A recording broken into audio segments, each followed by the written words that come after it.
રાજ્યમાં ગરમીનો પ્રકોપ, મોટાભાગના શહેરનું તાપમાન 37 ડિગ્રીને પાર. રંગીલું રાજકોટ સૌથી ગરમ શહેર રહ્યું. આખરે ગરમીની શક્યતા વચ્ચે કેન્દ્ર સરકારે કરી બેઠક. કેન્દ્ર સરકારે ગરમી માટે જાહેર કરી એડવાઇઝરી. ગરમીમાં લોકોને વધુ સાવચેત રહેવાની સલાહ આપવામાં આવી. આજે ધોરણ 3 થી 8ના 50 લાખ જેટલા વિદ્યાર્થીઓ વાર્ષિક પરીક્ષા આપશે. 32,000 જેટલી સરકારી પ્રાથમિક શાળાઓમાં 23 એપ્રિલ સુધી આ પરીક્ષા ચાલશે. ભાજપ અને ક્ષત્રિય સમાજની બેઠકમાં સમાધાનની ફોર્મ્યુલા નિષ્ફળ. રૂપાલાની ટિકિટ રદ કરવાની માંગ સાથે ક્ષત્રિય સમાજ અડગ.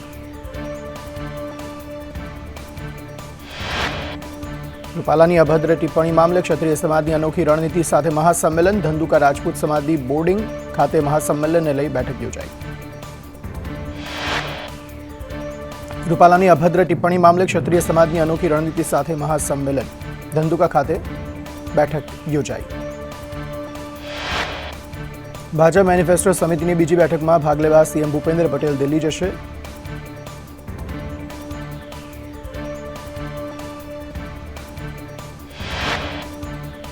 વડાપ્રધાન મોદી આજે બિહારમાં એનડીએના લોકસભા ચૂંટણી પ્રચારની શરૂઆત કરશે. જમુઈમાં ચૂંટણી રેલીને સંબોધન